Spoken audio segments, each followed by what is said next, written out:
It's not a loan scheme. We've called it the Cultural Investment Participation Scheme, where we ask the government to effectively participate in these organisations going forward, both as venues or as productions, with absolutely a return back. Exactly what Craig said. It's a short-term, if you like, investment into our sector, one by one, which you end up paying back and potentially paying back with profit in the long term, but then means that organisations are free after that to go back to being, in the long run, run independently and survive and absolutely thrive.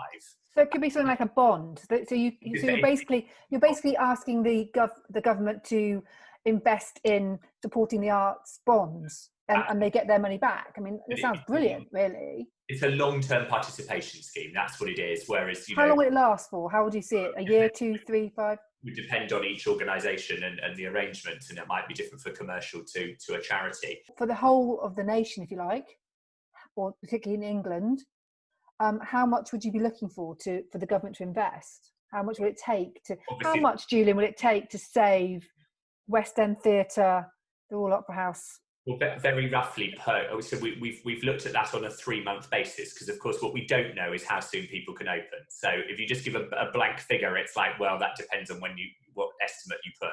But we think for every 3 months, it's somewhere north of £300 million. But that's across the whole country, is the sort of lost income, the money that would ensure that organisations can be closed, keep hold of the skill base that they have. We believe within that money, people would be able to do some of the fantastic outreach work and the audience engagement that Alex and Craig have talked about.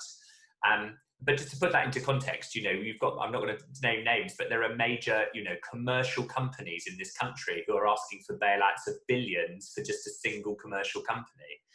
We're talking around 330 million pounds to save a sector for every quarter.